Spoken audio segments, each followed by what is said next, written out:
Caregiving can sometimes feel like an impossible struggle. Caregivers may be torn between taking care of loved ones and trying to maintain balance in life. The good news is that it doesn't have to be that way. The Caring Generation with host Pamela D. Wilson is here to focus on the conversation of caring. You're not alone. In fact, you're in exactly the right place to share stories and learn tips and resources to help you and your loved ones. So now, please welcome the host of The Caring Generation, Pamela D. Wilson.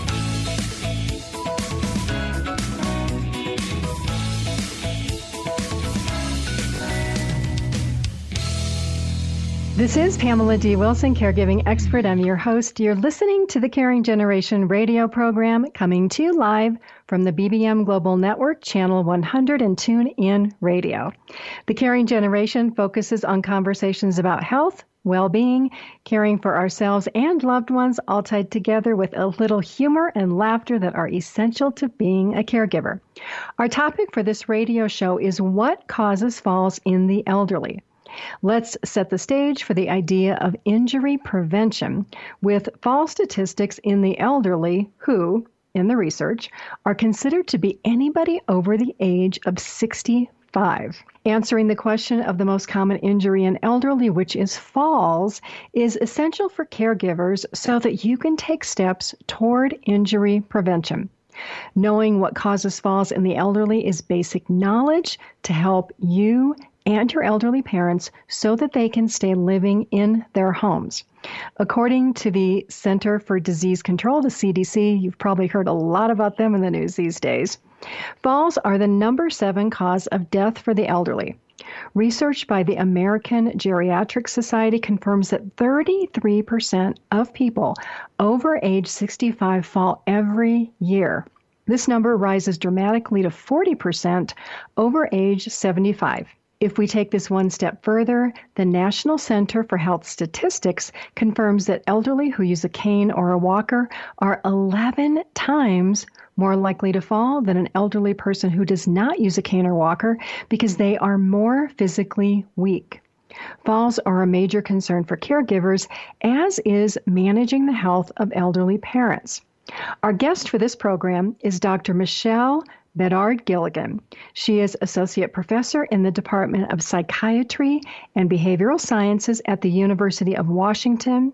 She is affiliated with Trauma Recovery Innovations and the Center for the Study for Health and Risk Behaviors at the University of Washington. Her primary focus is PTSD and recovery from trauma. We'll be talking about how trauma and traumatic situations affect family caregivers and care receivers, including all of this trauma related to the coronavirus. Do we visit our parents? Do we not visit our parents? What exactly should we be doing? These statistics that we've been talking about, the 33% of people over 65 and the 40% over age 75, return us back to that discussion of what causes falls in the elderly. The obvious but rarely admitted factor is a lack of physical activity that is present in all ages, not only the elderly. Few more statistics from the U.S. Department of Health and Human Services confirms that less than 5% of adults participate in 30 minutes of physical activity each day. Only 1 in 3, about 33% of adults, receive the recommended amount of physical activity every week.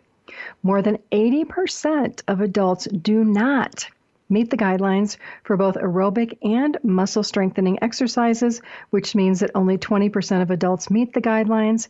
We need to raise those numbers. Looking at these numbers confirms that being physically inactive and having weak muscle strength is one of the answers to why do elderly parents fall? What causes falls in the elderly? Let's talk about injury prevention and how you can notice if a fall is going to be one of the most common injuries for elderly parents or family members. Is a lack of physical activity a concern for your parents? Do your parents worry or are they afraid of falling? Have one or both of your parents fallen in the past year? More than 50% of older persons who have a fall, they don't tell their doctor. They would never admit it to their children. Are your parents able to stand up steadily from a chair, or do they rock back and forth trying to get some momentum to stand up out of that chair? Do your parents rely on the arms of that chair to push up to stand? When they walk around the house, are they holding on to furniture or trying to hold on and balance against the walls with their hands? Are they physically unsteady? A yes to one or more of these questions confirms that the most common injury in an elderly is likely to happen to your parent. Let's talk about a few simple tests. These are actually exercises you can complete and then ask your elderly parents to complete. These will indicate the level of physical weakness that may exist. Are you ready? The first injury prevention exercise is called the chair stand, and you can actually do this while you're listening. If you have a hard chair around without arms, like a kitchen chair or a dining room chair, walk over to that chair. Sit down, and then you want to lean forward and stand without using your arms to push up off the chair. That takes a little bit of balance and some leg strength. Is that exercise easy or is it difficult? Being unable to do that exercise 10 or 15 times in a row answers the question of what causes falls in the elderly. If you or an elderly parent has difficulty with the chair stand, keep practicing until you can do a full set of 15 repetitions consistently and easily. That exercise supports injury prevention by strengthening your thighs and your butt muscles. Warning though, do consult a doctor if you or a parent has had any type of physical injury or health issue that might cause further injuries from doing any type of exercise. Another activity to avoid the most common injury in elderly parents is called a time up and go. Basically, an elderly parent begins in the same position as the chair stand by sitting on a hard chair with no arms. They stand up, walk 10 feet forward, return to the chair, and sit down. Same repetitions. Repeat that exercise until doing 10 to 15 repetitions becomes easy, and you want to be able to do it in about 10 to 15 seconds. Poor balance is another concern that answers the question of what causes falls in the elderly. Can you or your elderly parent stand on one leg with the other leg bent at the knee and balance? Can you balance for 30 seconds without tipping over? What about standing with one foot in front of the other? If any of these three activities are challenging to perform, you probably want to see a doctor and request a physical therapy evaluation and a full set of exercises so that your elderly parent can regain physical strength and balance as that step toward injury prevention and avoiding falls as being that most common injury in the elderly. The idea of being physically weak and being unable to perform these simple exercises is really the first answer with recommendations to answer that question of how do I prevent my elderly parent from falling? Number 2 for the most common injury in elderly is visual and hearing loss. Visual problems may relate to normal visual loss, so not wearing eyeglasses, slipping, tripping, or stumbling, which are very common actions, and then beyond usual nearsightedness and farsightedness, we have other vision problems like macular degeneration, cataracts, and glaucoma that can affect walking and balance. We'll talk more about these vision and other issues after this break coming up. Up next, we have Dr. Michele Bedard-Gilligan, Associate Professor in the Department of Psychiatry and Behavioral Sciences at the University of Washington. She's going to talk to us about how trauma and traumatic situations affect family caregivers and care receivers. This is Pamela D. Wilson on The Caring Generation, live on the BBM Global Network, Channel 100 and TuneIn Radio. Stay with me. We'll be right back after this break.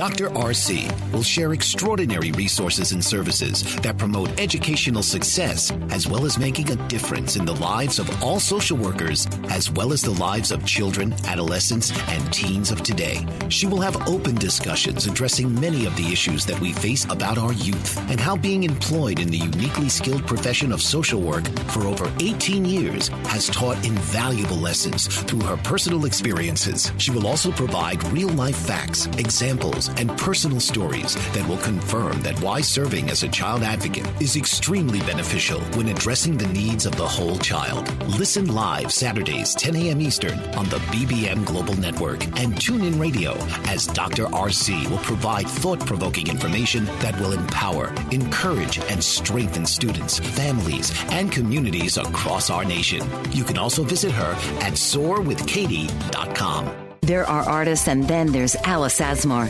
This award-winning artist has spent her entire life devoted to her artistic pursuits and has had a lifelong fascination with American Indians of the southwestern United States. Her book, Dance to the Great Spirit, showcases her drawings and paintings inspired by sacred rituals of the Pueblo Indians, and 4 of her lithographs are in permanent collection at the National Museum of American History and the Smithsonian Institution in Washington, D.C. She is one of 4 artists in the United States to win a Woolley Fellowship for study in Paris at l'École des Beaux-Arts and has been featured in numerous publications. She's exhibited at the world's most prestigious museums and galleries and recently won a 20-year service award from the Burbank City Council and the inaugural art competition of the Foundation of the United States in Paris. Visit www.asmarart.com, www.aliceasmarinternational.com, and email Alice at aliceasmar@aol.com.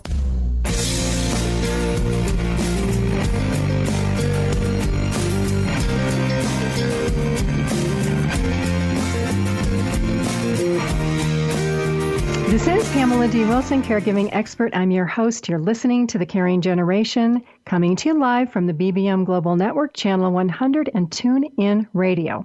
With us is Dr. Michele Bedard-Gilligan, Associate Professor in the Department of Psychiatry and Behavioral Sciences at the University of Washington. We're here to talk about trauma and traumatic situations for family caregivers. Dr. Bedard-Gilligan, welcome. Thank you for joining us. Hi, Pamela. Thank you for having me. My pleasure. So let's start by having you give some examples of the most common types of experiences that result in PTSD. Yeah, so the range of experiences that can result in post-traumatic stress disorder or PTSD is quite large, actually. So it can be anything from natural disasters and accidents to combat experiences to kind of experiences of violence like childhood abuse, sexual violence, domestic violence, or other types of physical assault. And I would say of those experiences that I just named, the interpersonal violence, so the ones that involve either sexual assault or sexual violence or physical assault or abuse, tend to be the ones that are most likely to lead to post-traumatic stress disorder. But really, any of those traumatic experiences can result in symptoms of PTSD. I've had clients who were involved in just very traumatic car accidents where they were injured, others were killed, children who suffered from child abuse, parents who watched their children have accidents. How does all of that affect the daily life of people? Yeah, so traumatic events can have a wide range of negative consequences on individuals. And I should also say that most people who experience traumatic events are actually quite resilient. So, certainly these kinds of experiences change somebody, but many people come through them okay. They figure out ways to cope and they get support, and they actually kind of move forward and they really do okay in the world. But then for, up to 50% of people, so up to about half, will develop kind of longer-term symptoms, or they'll develop symptoms that really impair their functioning. And this can be anything from, mood or anxiety symptoms, kind of general distress-type symptoms, to the symptoms that we think of as more specific to the PTSD diagnosis. And those are really symptoms where the person kind of gets stuck on the traumatic event. And so there's lots of reliving of the experience. There's lots of nightmares, kind of flashbacks, those kinds of symptoms. There might be things around kind of making sense of it in ways that's really can be problematic, like blaming themselves or feeling like the world and everything is dangerous. Lots of kind of increased anxiety, physical symptoms, so racing heart and feeling really on edge, and then as well as avoidance symptoms. So people can really start avoiding things that remind them of the trauma, avoiding things that make them feel unsafe, even if those things are kind of objectively safe, just because they're so afraid of getting hurt again. And so what ends up happening is people can suffer a great amount and also really end up kind of limiting their lives a lot. So their worlds can get very small, where it can become very difficult to go out and do things and interact because it just feels really scary. And so because of what happened to them. And so those are, some of the most common ways when we see PTSD develop that individuals are impacted. So when those people then are interacting with their family members, they're experiencing all of this. And what can the family members do? How do they respond when somebody's reliving these traumas? What can they do to kind of help? Yeah, I mean, it's really hard because, you can imagine from some of the things that I just named, those are things that can really have a significant impact on relationships. I mean, obviously, if you're experiencing a lot of those things about feeling really on edge and scared all the time or avoiding things and not going out, so you might be isolating, I mean, those are going to have negative impacts on the way you interact with important people in your life. And so we can see a lot of negative consequences to family relationships, romantic relationships, friendships, which can be really challenging. And I think it can be really hard for people close to someone affected by these kind of symptoms to know how to help the person cope or how to help the person deal with the symptoms the best they can. And I think, we do know that providing positive social support or being a positive presence in someone's life when they're suffering from trauma-related symptoms is actually really important. It's extremely protective. And so I think when we have someone we care about who's suffering from those symptoms, some of the things that we can do are really around kind of validating the way the person feels, really trying your best to understand where they're coming from and see their perspective on why it's affecting them or how it's affecting them, as well as, certainly avoiding any kind of judgment or blame of the person in terms of why they're so impacted by what happened to them, or not holding them or communicating to them that you find them at fault for what happened to them. Those are kind of really important pieces, as well as encouraging the person to get help if that's indicated, or to try and do things that would be good for them, even if they feel scary. So encouraging the person to go out, even if it feels scary, talking with them about how they could stay safe and go out so that they're not so isolated, or how they could do the things they used to do before the trauma happened and feel safe. So kind of encouraging them to engage so that they don't kind of isolate and get really stuck. But I think it's really about being able to validate the person's experience and at the same time encouraging them to try to adapt and move forward. So here's a situation. I've had adult children who are caregivers who come to me and say, my parent abused me when I was a child and now they need care and there's nobody else and I have to do this. How do they put themselves back in a situation with a person who abused them when they were a child? Yeah, that's a really hard one, right? I mean, that's a really challenging position to be in because the person obviously feels some sense of either obligation or, it's within their values to want to provide this care for this person despite the negative experiences they've had. And so it's really difficult. And I think everybody's going to handle that one a little bit differently. I think getting support around it can often be really helpful. So making sure that you are getting the support you need if you have to put yourself in that situation each day to care for this person who has hurt you in the past, as well as really trying to figure out where do things stand now, right? So, someone who is abused as a child, that's a really different dynamic than now being an adult caregiver of that person. Everything has shifted in terms of power and in terms of, who has influence over what's happening.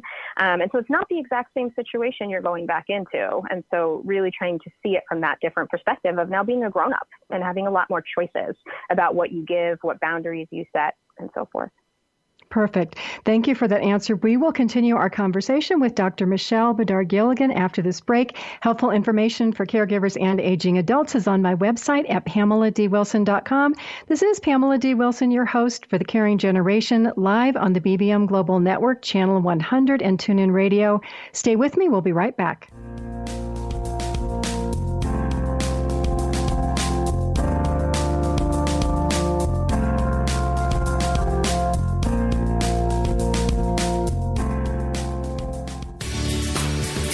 Tune in to It's All About You with host Dr. Martha Latz, a lively weekly broadcast on BBM Global Network, one of the most empowering shows for time-starved, overscheduled multitaskers. The professional expertise of Dr. Latz is directly available live every Thursday at 1 p.m. to answer and address concerns about relationships, life transitions of career, meeting, dating, and committed relationships. It's All About You with Dr. Latz will expand your understanding of current concerns across your relationships by broadening and expanding possible solutions in developing skills for mutually desired outcomes. Dr. Martha's expertise is as a licensed marriage and family therapist, life, transition coach, and all things to do with communication at work, home, and with friends.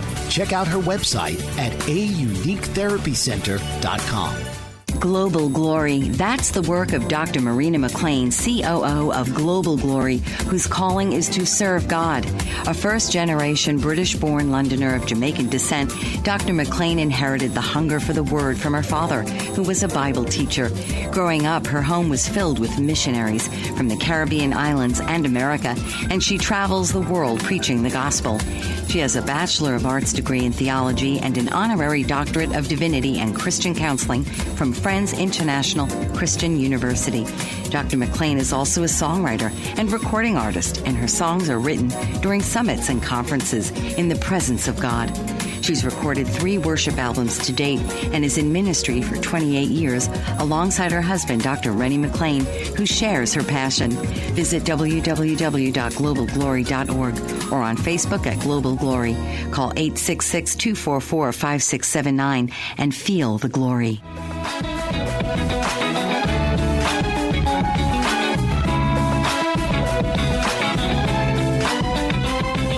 This is Pamela D. Wilson, caregiving expert. I'm your host. You're listening to the Caring Generation radio program for caregivers and aging adults, coming to you live from the BBM Global Network, Channel 100, and TuneIn Radio. Let's continue our conversation with Dr. Michele Bedard-Gilligan. So, Doctor, let's talk about the coronavirus. A lot of caregivers are worried about going to see their elderly parents because they might give them the coronavirus, or they're worried their parents are going to get sick. What advice do you have around this for children who are caregivers?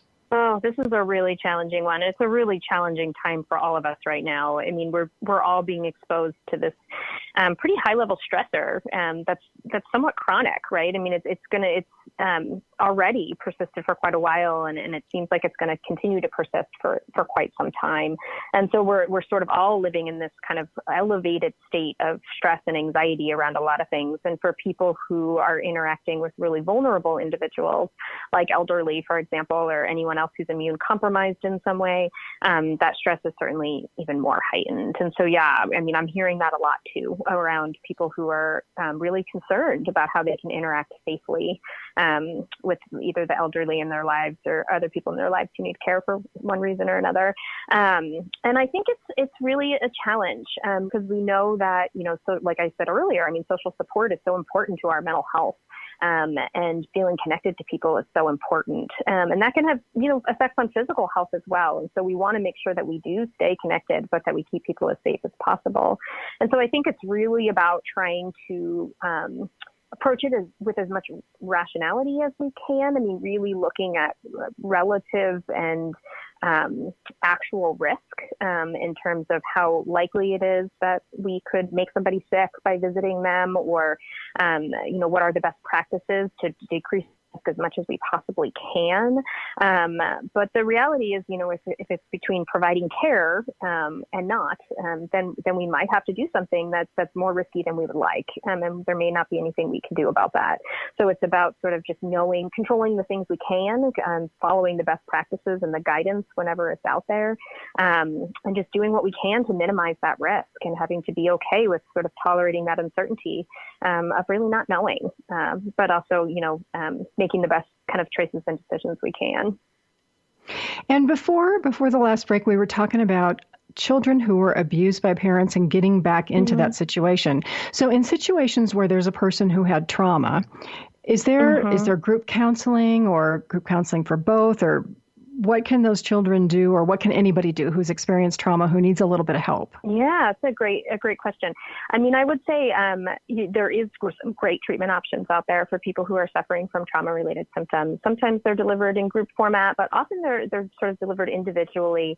We have medications that work really well for managing symptoms, but we actually have therapies that work even better. So there generally tend to be short-term therapies, which surprises a lot of people. But we have some, pretty effective, what we call cognitive behavioral therapies that can treat symptoms of PTSD and other trauma-related symptoms in, just 3 to 4 months of individual therapy working with someone. And the effects are really strong. And many people who go through these therapies get significantly better. And for, individuals who are in the situation you previously described right before the break of having to care for someone who maybe was abusive to them, these kinds of therapies and these kinds of treatments are highly recommended because you have to take care of yourself before you can effectively take care of somebody else. And so I think really, knowing your own limits and reaching out for support and help is a big piece of that. And like I said, fortunately, these treatments exist and they're out there. And they do highly encourage people who are suffering from trauma-related symptoms to really look into what options they can find to help them manage that and recover, because many people who go through these treatments really do recover. Their symptoms get significantly better and they stay better for long periods of time. Well, and thank you for mentioning the fact that caregivers have to take care of themselves, because so many times they don't, and they become the ones that become sick. So let's say that I'm listening to this and I'm thinking, counseling, I don't know, maybe I'm embarrassed to go talk to a counselor. Maybe I can't afford it. What can they do? How does insurance work with counseling, or what can they do if they're afraid to take that first step? Yeah, I mean, insurance does usually work. So insurance does usually pay for some kind of therapy. And like I said, these treatments are short term. And so that's good, because often there's like a limit on how many sessions insurance will cover or something like that. But, something we can do in a relatively short amount of time. But for some people, insurance is not an option, or even the copay that comes with insurance is not an option. So there will be times where, professional help is not an option. Sometimes there's free resources in communities that people can find for professional help. But in the absence of that, I do think there's some self-help things people can do. So I think, there's some, believe it or not, apps out there for iPhones and Android phones that can talk about managing symptoms of trauma-related symptoms and PTSD. There's things on the web and the internet. There's self-help books out there, and they all sort of kind of suggest some similar things around finding supportive people to help you kind of process what happened, supportive people to keep you going and kind of encourage you to do things even if they feel scary or difficult to approach. People who either by yourself or with people that are close with you that you can, talk to about the ways the trauma has affected how you make sense of the world. So ways you can maybe shift your thinking if you're blaming yourself, or if you're thinking everybody's dangerous and no one can be trusted. Ways you might be able to help train yourself to think differently than that, to be a little more balanced, and to see that some people are dangerous, but not everybody, right? And so being able to sort of shift to kind of the thinking and the behavior patterns is kind of what we recommend. In addition, there's some anxiety management strategies that people can do as well. So breathing techniques, mindful techniques, those can be things that really can help us get through those acute moments of anxiety or fear that can often be triggered in people who have trauma symptoms. Fabulous. Thank you so much for joining us, listeners. That was Dr. Bedard-Gilligan. She talked to us about caregiving trauma. Please do share this interview with your family members, especially if you're feeling anxious these days about the coronavirus, or you're just trying to figure out how to get over anxiety and taking care of your loved ones. Up next, we're going to have more on the subject of what causes falls in the elderly. You can follow me on Facebook, watch my videos, share my posts. My page is PamelaDWilson.page. On Twitter, I am Caregiving Speak. On Instagram, I am Wilson Pamela D. And on LinkedIn, I am Pamela D. Wilson, Caregiver Expert. This is Pamela D. Wilson, your host. You're listening to The Caring Generation, live on the BBM Global Network, Channel 100, and TuneIn Radio. Stay with me. We'll be right back after this break.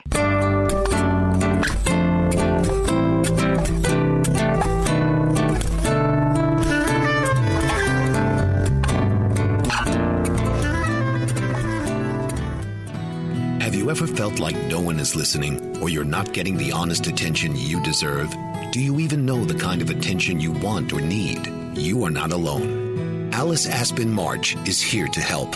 Thanks to Alice, through her epiphany and research over the word attention, there are solutions to the attention dilemma. Worldwide audiences have been enthralled and engaged for over 40 years with her visionary and pioneering observations. The kind of attention we get and give is vital to improving our lives and society. Alice and her weekly guests review game-changing insights for transforming and improving our understanding of attention, providing techniques for creating healthier and empowering behavior. Get a new perspective on a mainstream word. Tune into Why Our Attention Matters for fresh and thought-provoking conversations every Tuesday at 3 p.m. Eastern on BoldBraveMedia.com and the TuneIn Radio app. There are artists, and then there's Alice Asmar.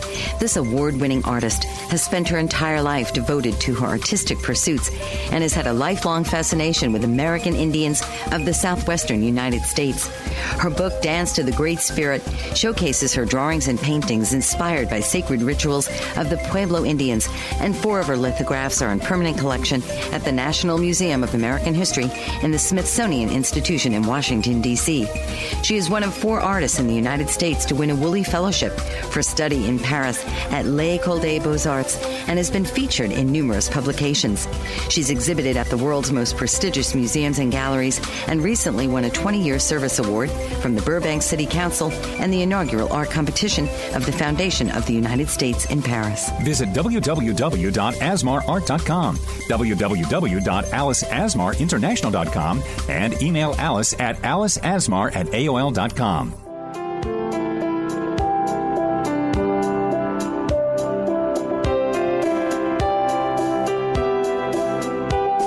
This is Pamela D. Wilson, caregiving expert. I'm your host. You're listening to the Caring Generation radio program for caregivers and aging adults, coming to you live from the BBM Global Network, Channel 100, and TuneIn Radio.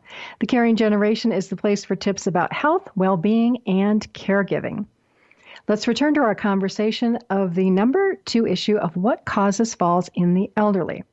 At the end of the first segment, we were talking about falls being related to physical weakness and poor vision. We talked a little bit about macular degeneration and glaucoma.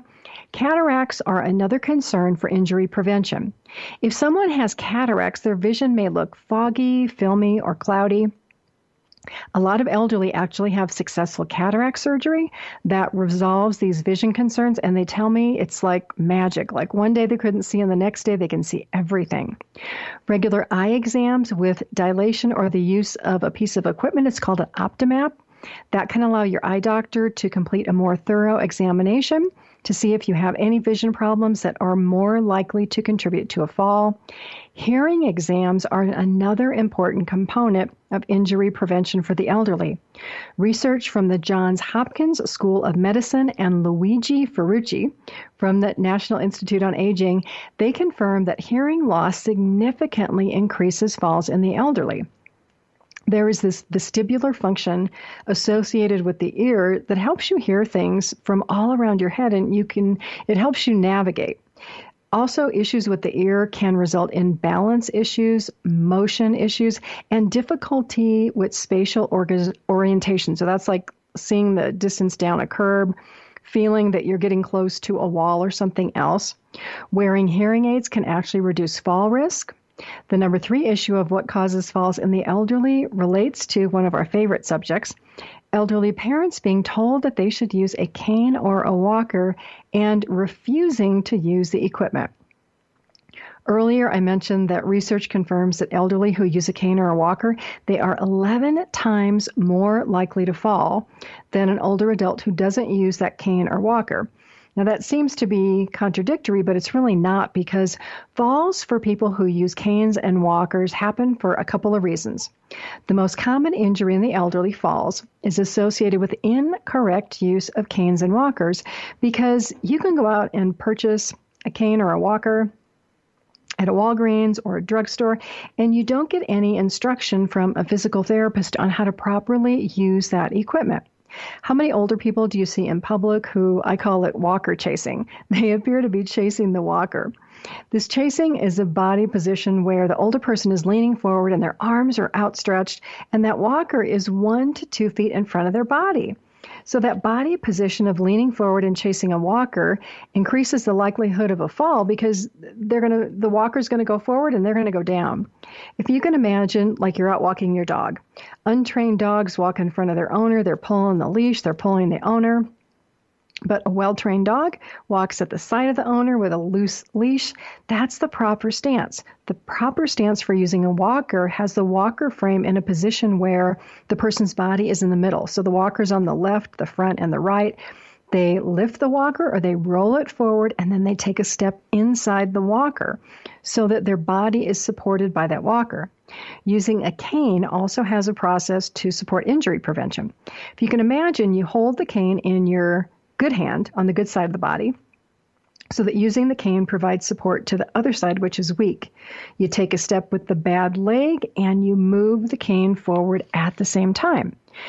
You can lean your weight on the cane, and then in addition to all of this, if you're not using the walkers and the canes right, you are not getting good physical activity, your muscles are not strengthening, you still have poor balance, you're more likely to fall, 11 times more likely to fall. The number 4 reason for what causes falls in the elderly is rushing to go to the bathroom. The most common injury in the elderly, it results from people who all of a sudden realize that it's time to go. They get up, they rush, they trip on a rug, they trip over their walker. Elderly parents go to the bathroom quite frequently. Sometimes they experience what's called urge incontinence, which means I have to go now because they have an overactive bladder. So one solution for that is to just go on a regular basis, so every 2 hours, so that elderly parents don't have to rush, they don't have to increase the likelihood of a fall. Other solutions, especially at nighttime, is the use of a bedside commode, so that if they do have to get up from the bed, they're walking 2 feet and then being able to use the commode there. A lot of my older clients would constantly complain about having to get up from a chair to go use the bathroom. So, you know what would happen? They would avoid drinking liquids. That has 2 problems. So first of all, walking to the bathroom is physical exercise. It's good for our elderly parents. And if they walked more, we wouldn't have these fall issues.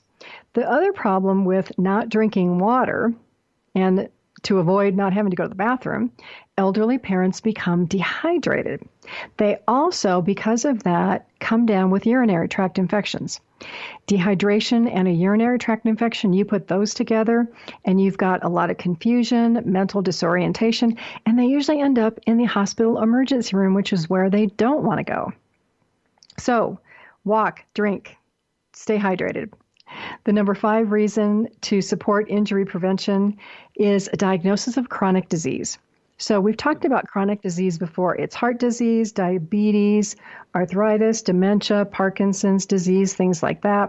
They have far-reaching effects on the body that we'll talk as we go through numbers 5 through 10 of what causes falls in the elderly. Heart disease can result in poor circulation. The veins and arteries in your legs hurt. It makes walking and standing painful. So there's less physical activity. You lose muscle strength. You have poor balance. People diagnosed with Parkinson's have gait and walking issues that result in slipping, tripping, and stumbling. Number 6 are environmental factors. You're walking outside, you're going up and down curbs, you're getting in and out of the car, tripping on uneven sidewalks, you trip over a rock. Injury prevention also involves that vision. So you may not see a curb. You may not see an uneven surface. You may trip in the home. Injuries happen everywhere, not just in the home. They happen out in public. In the house, you want to remove loose rugs, get rid of electrical cords, put night lights in so that you can see the house more easily when you're getting up and going around at night. Other things in the bathroom like raised toilet seats, grab bars, shower seats, handheld shower heads, all of those very simple things are more likely to reduce falls. We will continue talking about tips 7 to 10 up after this break. You can listen to podcast replays of The Caring Generation on your favorite apps, Apple, Google, Spotify, Spreaker, Stitcher, Pandora, Castbox, SoundCloud, Amazon, Alexa, and more. My goal is to make The Caring Generation available to you wherever you are. This is Pamela D. Wilson, caregiving expert. I'm your host. You're listening to The Caring Generation, live from the BBM Global Network, Channel 100, and TuneIn Radio. Stay with me. We'll be right back.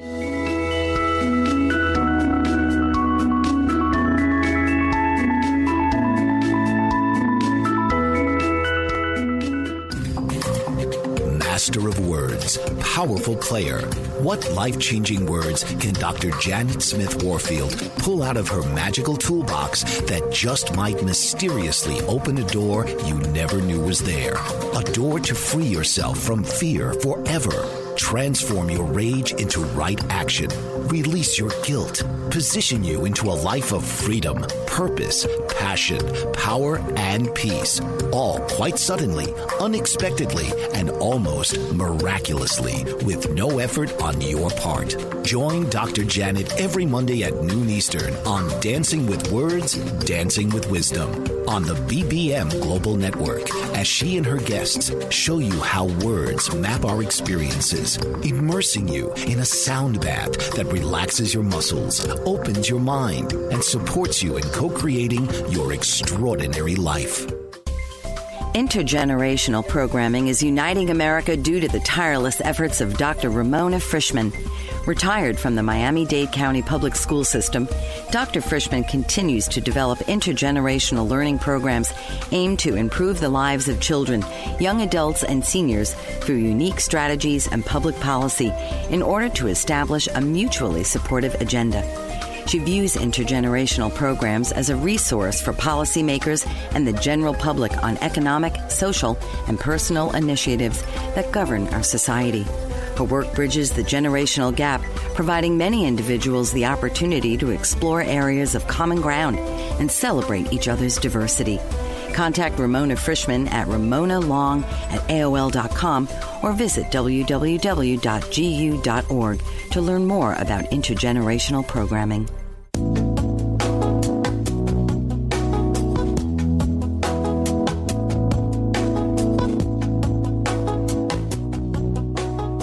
This is Pamela D. Wilson, caregiving expert. This is The Caring Generation, coming to you live from the BBM Global Network, Channel 100, and TuneIn Radio. Share The Caring Generation. 1 in 4 people you know are caregivers looking for hope, help, and support. That is here on The Caring Generation every Wednesday and in the podcast and transcripts on my website at PamelaDWilson.com. Let's continue talking about what causes falls in the elderly. The 7th topic relating to the most common injury in the elderly is the fear of falling and depression that relates to that. For the elderly who have fallen, research confirms that 25 to 50%, almost half of them, restrict their physical activity, which has the opposite effect. Low physical activity results in worse balance, poor gait, less ability to walk, low muscle strength. They get tired more frequently, and more physical issues, more health issues. Injury prevention steps for regaining confidence in physical abilities and safety cannot be underestimated in anyone who is falling. Go out and walk with your elderly parents, especially elderly if they have no one to walk with. They can become more anxious, more worried, more depressed, and then the effects of that depression translate into more problems. They can't sleep at night, they have a poor appetite that results in poor nutrition, they're losing weight. Then you've got doctors throwing around all of these medical speak terms like failure to thrive and geriatric syndrome. Those are used by physicians, but they're mainly associated with weight loss, physical frailty, poor nutrition, and then the spiraling effects of all of those added up together. Answering what causes falls in the elderly does include depression and anxiety, and that can be associated with cognitive deficits. So a cognitive deficit is a medical speak term that means less attention, so a reduced attention span, and what's called poor executive function. And that is just having difficulty organizing things and processing things, which processing speed for our brains is the time that it takes us to perform a task that we have to recall how to do something. So maybe you're recalling how to make a recipe, or you're driving somewhere and you're thinking, okay, I turn right here and I turn left there. So it's kind of just how our brains work. But when our brain is more stressed to perform a task, sometimes we are less attentive. And especially in an older person who's trying to think and they're trying to walk at the same time, that can turn into a cycle of falling because they're trying to do 2 things at once. And when we're older, that's a little more difficult. Let's talk about the 8th topic that relates to the most common injury in the elderly. It's, believe it or not, our feet. What are our feet like and the state and care of our feet? This might seem obvious, but many of us don't give a lot of credit to our feet. We don't give them a lot of attention. Our feet carry our entire body weight, and they're the mechanical part of the body that gets us around. A lot like a car has mechanical parts, and that car drives us around. Identifying foot pain for your elderly parents, managing foot numbness, and having really good walking shoes help with injury prevention to reduce falls. Research from another study, it's called the Framingham Foot Study, indicates that 24 to 30% of older adults have foot pain, aching, or stiffness. You might not realize this, but just like our body has a posture where we're standing upright or bending forward or backwards, or we lean to one side, our feet have what's called foot posture. Answering the question of what causes falls in the elderly relates to poor foot posture, which is how your foot is aligned. Your feet actually align your leg, your pelvis, and your backs. So, for example, if you have a normal foot posture, that is good. Pronated posture means that your foot rolls inward, and it can result in arch pain. There's another term called supinated foot posture, which means that your foot rolls out with an elevated arch. If you have ever rolled your ankle by stepping off a step or a curb, I have done that. It is so painful. You know how painful that rolling your ankle is to your foot, and then you have difficulty walking because your feet hurt. Body weight is another factor in foot, knee, hip, and back pain. If we have excess body weight, that can make performing physical tasks more difficult, and sometimes it just hurts to stand on our feet. How many of you remember our discussion in the first part of the show about those measures to determine physical weakness and balance concerns? Those were the chair stand exercise and the timed up and go exercise. If your parents have foot pain, moderate or severe pain, they will have difficulty performing those exercises. So when you do those for yourself, measure yourself, see if you have any foot pain.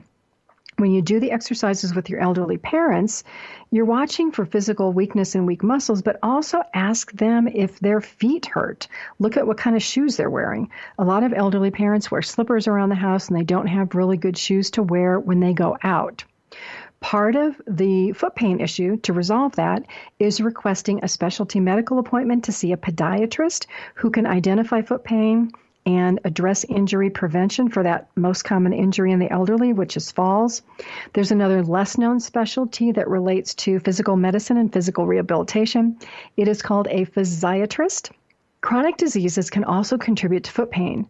So people with diabetes can experience neuropathy, and that is a medical speak term for numbness. So people with diabetes will have numbness in their feet, their toes, their legs, other body parts. Imagine you're trying to walk and you can't feel your feet, so you can't feel your feet touch the ground. So much easier to trip. There are special diabetic shoes available for people with diabetes. There are shoe stores for people who have low arches, high arches, uneven leg lengths, hammer toes or other foot issues, and people who have poor posture. The difference between wearing a really good pair of shoes and a bad pair of shoes, it feels like you're walking on a pillow or just rocks that cause your feet pain. Don't neglect your feet. They are another answer to what causes falls in the elderly. Dry skin on your feet can also result in issues with skin and wounds. Again, it's very common in people who are diagnosed with diabetes. Dry or skin thin is another issue in the elderly. You can go out and get those fragrance-free lotions like Cetaphil. If your parent is diabetic, there are special skin products made by CeraVe and Gold Bond, special foot creams. Good shoes and socks are injury prevention tactics to avoid more falls.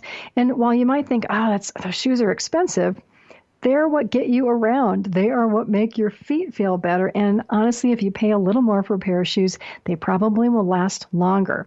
There are also special socks if you have ankles that swell, special socks for diabetes, ankle swelling, and neuropathy that you can get. You can find a lot of those online.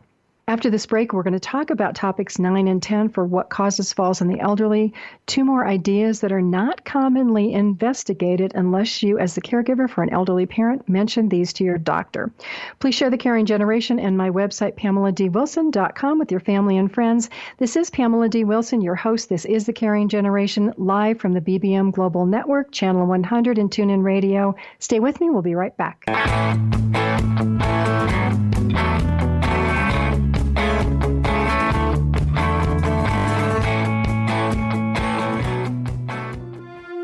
The opiate epidemic has has reached crisis levels, and with so many families affected by addiction, opiate-related drug overdoses, and death, the time is now to have a real constructive conversation about addiction that could lead to better prevention, treatment, and recovery. Alan Charles, author and keynote speaker on drug abuse and prevention, presents The Alan Charles Show. Alan brings a message of hope, sharing his unbelievable story of surviving a 24-year addiction to cocaine and highlights from his memoir, Walking Out the Other Side, an addict's journey from loneliness to life. His raw honesty and courageous heart breaks the stigma of addiction and offers a unique perspective into the mind of an addict. Join Alan each week as he brings his listeners to a true understanding of the grip of addiction. It is only with this understanding that we can begin to heal. The Alan Charles Show, Thursdays at 9 p.m. Eastern on the BBM Global Network. Introducing BetterHomeAndGarden.com. That's www.betterhomeandgarden.com with just the letter N in Better Home and Garden. BetterHomeAndGarden.com offers you the highest quality products on the market that are environmentally safe and effective, and to make them available to you at the lowest possible prices. BetterHomeAndGarden.com understands that kind of creativity and do-it-yourself attitude. Thus, we developed our website, BetterHomeAndGarden.com.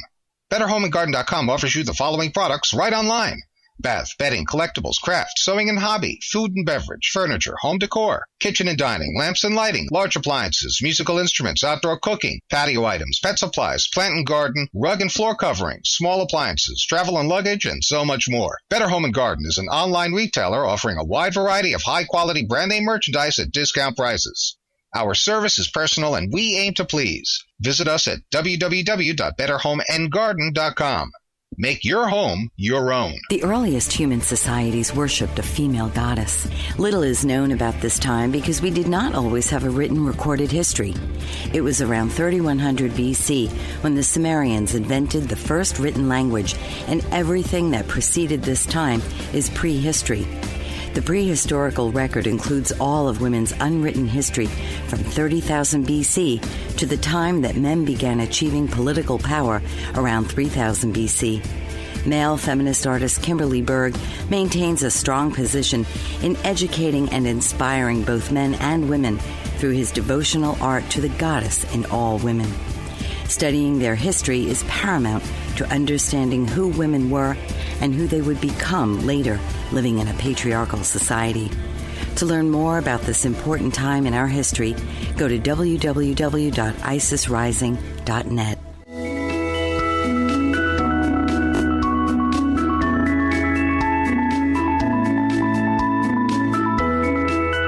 This is Pamela D. Wilson, caregiving expert. I'm your host. This is the Caring Generation radio program for caregivers and aging adults, live on the BBM Global Network, Channel 100, and TuneIn Radio. Visit my website, PamelaDWilson.com, for podcasts of all the Caring Generation shows. Check out my caregiver library of articles, and visit Caregiving TV on the Roku TV channel.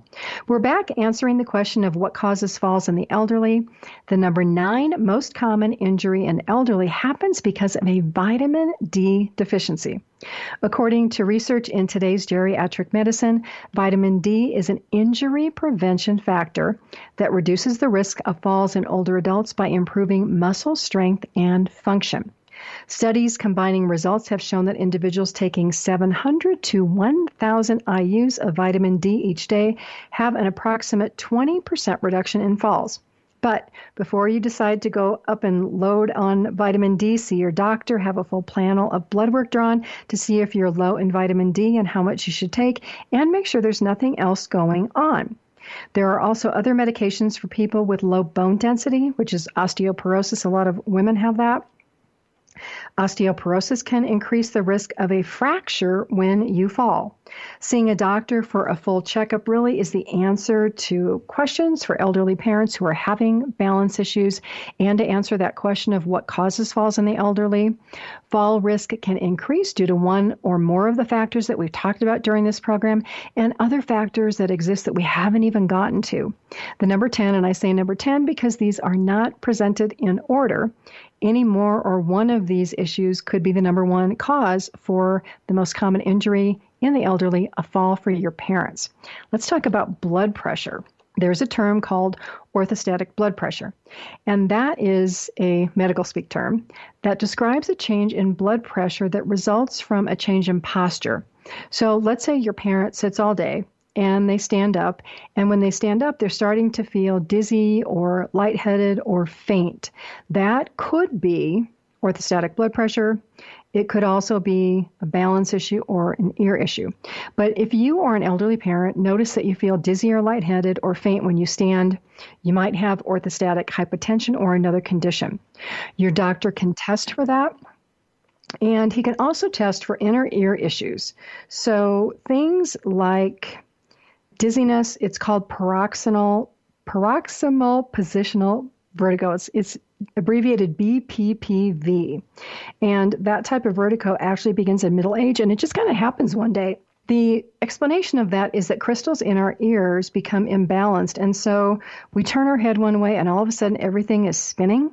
And that dizziness is like if you've ever had a little bit too much to drink one day and you're having the spins, that BPPV vertigo feels like that. You feel like everything is spinning in front of you and it's nauseating and you get really dizzy. So all of these issues, for dizziness, go see an ear, nose, throat doctor, see your primary care doctor. Make sure that you're getting medical care because you don't want to have a fall for an elderly parent that breaks a hip, you have a fracture, then you've got way more issues to deal with. Next week, we're going to talk about spousal caregiving and caregiver resentment. That is a request of our show listener. I thank you so much for being proactive and interested in caregiving, aging, and health and well-being. Share the Caring Generation with your family, your friends, your social groups, your workplaces, and everybody so that we can make caregiving something that we talk about. Podcasts of the Caring Generation are on my website at PamelaDWilson.com and all of your favorite sites, Apple, Google, Spreaker, and others. Thank you so much for joining me on the Caring Generation radio program for caregivers and aging adults, coming to you live from the BBM Global Network, Channel 100 and TuneIn Radio. I am Pamela D. Wilson, caregiving expert, advocate, and speaker. Join me on the Caring Generation next Wednesday evening. Invite your friends and family members to join us. God bless you all. Sleep well tonight. Have a fabulous day tomorrow and a great week until we are together again. Tune in each week for the Caring Generation with host Pamela D. Wilson. Come join the conversation and see how Pamela can provide solutions and peace of mind for everyone. Here on Pamela D. Wilson's The Caring Generation.